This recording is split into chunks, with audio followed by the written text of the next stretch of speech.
শুধুমাত্র এই দোয়াটি একবার পড়েন, আল্লাহ তাআলা আপনার 90 বছরের গুনাহ মাফ করে দেবেন ইনশাআল্লাহ।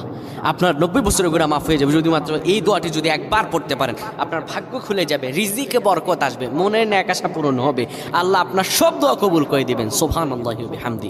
এত ফজিলত, এই দোয়াটা আপনারা শেয়ার করে দিবেন। এই যুবকেরা, আমল না করেও সওয়াব পাবা। তোমার একটি শেয়ারে, একটা বাটনে প্রেস করে তুমি সওয়াব পেয়ে যাবা। কারণ তুমি আমল না করো, অন্য কেউ যদি তোমার শেয়ারের বদৌলতে আমল করে, সওয়াব তুমি পেয়ে যাবা। নবীজির হাদিস। আমার ভাইয়েরা, আল্লাহর কাছে দোয়া করা, আল্লাহর কাছে দোয়া চাওয়া, এটি হলো মুমিনদের কাজ। আমার আল্লাহ বান্দাকে বলেন, বান্দারে উদউনি আস্তাজিব লাকুম, আমার কাছে চাও, আমার কাছে চাইলে আমি আল্লাহ তোমাকে দিয়ে দিব। কেউ যদি একবার এই দোয়াটি পড়তে পারে, দোয়াটি হলো রব্বি ইন্নী যালামতু নাফসি ফাগফিরলি। কেউ যদি এই দোয়াটা একবার পড়তে পারে, আমার আল্লাহ তাআলা